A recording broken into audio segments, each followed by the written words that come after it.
many people have two sinks, one for meat and one for dairy, and that's perfect. That's the best way. But many houses don't have that luxury of having two sinks. You have only one sink. So what are you supposed to do?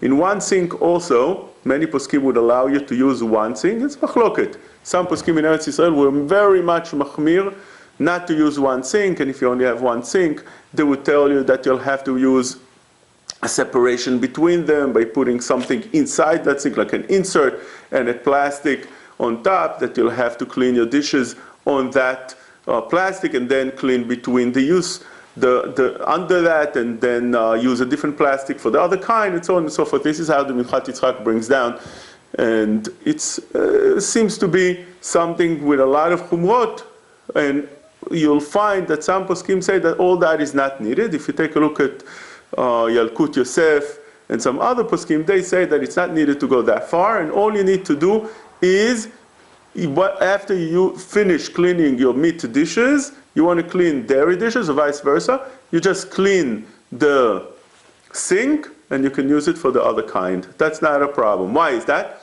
Because of a few reasons we mentioned in the past, and those reasons are very important to know, because those reasons come over and over again and can help us understand basar b'chalav on many different questions. One thing is, you don't use, usually when you use the sink, you don't use water that's considered yad soledet. Yad soledet means, we explained, that if you put your hands under the water, after a while it would burn your hand and you'll have to remove your hands out of the water. That's called yad soledet. So one doesn't wash dishes with such hot water because it's uncomfortable.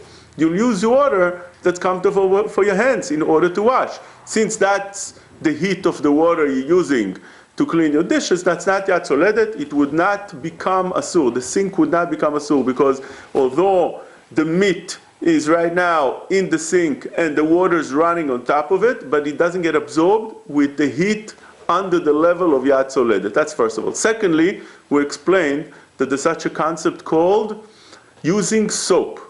When you use soap, it becomes pagum. That's how the Shulchan Aruch says. Which means any taste that you have now in the meat will become ruined, or the dairy will become ruined, and therefore whatever gets absorbed inside the sink doesn't become asur at all because of that. Thirdly, you have a Rema that says that even if you have in the sink meat dishes and dairy dishes together, and the meat dishes even have some shuman, some fat on it, and the water is running on top, since it's only irui. Irui means the water is coming down on top of those dishes. That's called spilling on top of those dishes. So it doesn't have that power to take out the meat and absorb it inside the kelim, the utensils of the dairy. It doesn't have that strength because it's only irui. It doesn't get cooked. The water doesn't get cooked inside that sink. It just spills from on top. Therefore, it doesn't have that strength to absorb that into the dairy kelim or vice versa. So therefore, according to that Rema, it's not going to become asur.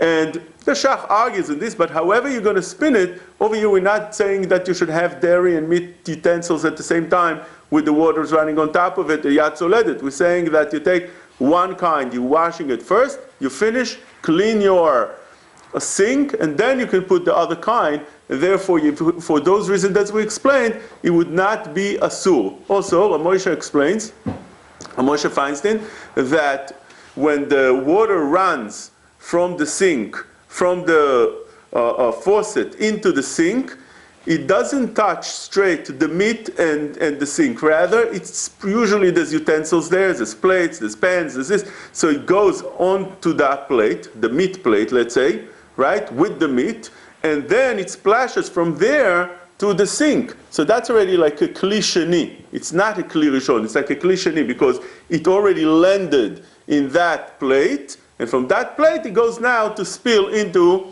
the sink. And therefore that's called already kli sheni. For all those reasons, some poskim, like the Yalkut Yosef brings down, that it's okay to use the sink for dairy and meat, not together, one after the other. You clean your dishes and then you go to clean the other dishes. Putting them on that dish rack That's absolutely fine. You can put meat and dairy dishes at the same dish rack. Nothing happens to it. Dishes could touch each other. There's no issue in that whatsoever. So that's not a problem at all.